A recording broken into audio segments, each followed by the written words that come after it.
साहेब, माझ्या सत्याचा विजय झाला आहे आणि माझ्यावर जे हे लोकांनी आरोप केले ते कोर्टात जे खरं आहे ते सत्य समोर आलं आणि कोर्टाने मला निर्दोष मुक्तता दिली. मला कोर्टावर न्यायदेवतेवरती भरोसा होता आणि न्यायदेवतांनी मला न्याय दिला. त्यामुळे मी न्यायदेवतेचे खूप खूप आणि खूप आभार मानतो. आणि आज पुन्हा समाजाला आणि लोकांना समजलं की न्याय हा खरा होतो. नेमकं काय काय घडलं?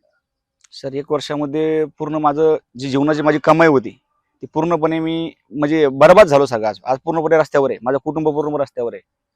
वेगवेगळ्या सगळे विचार वेगवेगळे. आता बघा ना, हे घर कसं केलंय माझं. आज माझे लेकरं बाळ, माझे वडील, इतके 80 वर्षाचे वडील आहेत माझे. आज त्यांना राहण्यासाठी छत नाही.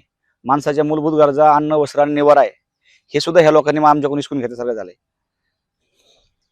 म्हणजे पूर्णपणे वर्षभरात तुमच्यावर खूप काही आरोपही झाले. हो व्हिडिओ पण व्हायरल झाले. हो. त्यामागची काय सत्यता?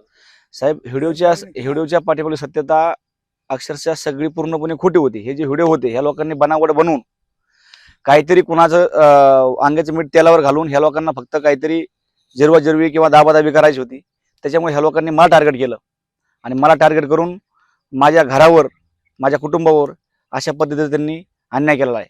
हे कोणी केलं? व्हिडिओ व्हायरल असेल किंवा हे सगळ्या गोष्टी ज्या झाल्या तुमच्याबाबत, या कुणी केल्या आणि का केला?